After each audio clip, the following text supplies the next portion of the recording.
اگه هنوزم نتونستی اطرافیانت رو ببخشی و با یادآوری خاطراتش گریه میکنی و حالت بد میشه، این ویدیو مال توه.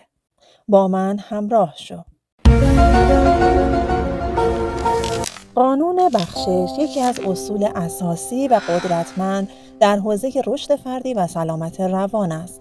این قانون بیان می‌کند که بخشیدن به دیگران در حقیقت آزاد کردن خود از بار سنگین خشم، کینه و نفرت است. بخشش به معنای فراموش کردن یا تایید رفتار نادرست فرد مقابل نیست، بلکه به معنای رها کردن درد و رنجی است که از آن اتفاق در درون شما ایجاد شده است. چرا بخشش مهم است؟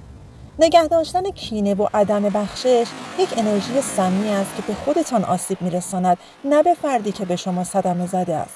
این انرژی منفی مانند یک زنجیر شما را به گذشته و آن اتفاق خوشایند متصل می‌کند و مانع از حرکت رو به جلو و تجربه شادی و آرامش می‌شود.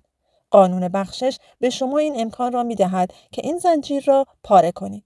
چگونه قانون بخشش را تمرین کنیم؟ بخشش یک فرایند است و ممکن است به زمان نیاز داشته باشد. می توانید از مراحل زیر برای تمرین این قانون استفاده کنید. 1. پذیرش درد. اولین قدم پذیرش کامل و بی قید و شرط دردی است که تجربه کرده اید. اجازه دهید احساساتتان را بشناسید، چه خشم باشد، چه ناراحتی یا ناامیدی.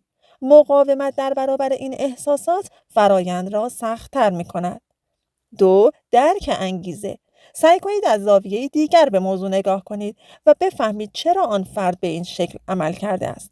این به معنای تایید عمل او نیست، بلکه تلاش برای درک انگیزه او است که ممکن است از ترس، ناآگاهی یا درد خودش ناشی شده باشد. این درد به شما کمک می کند تا همدردی بیشتری داشته باشید.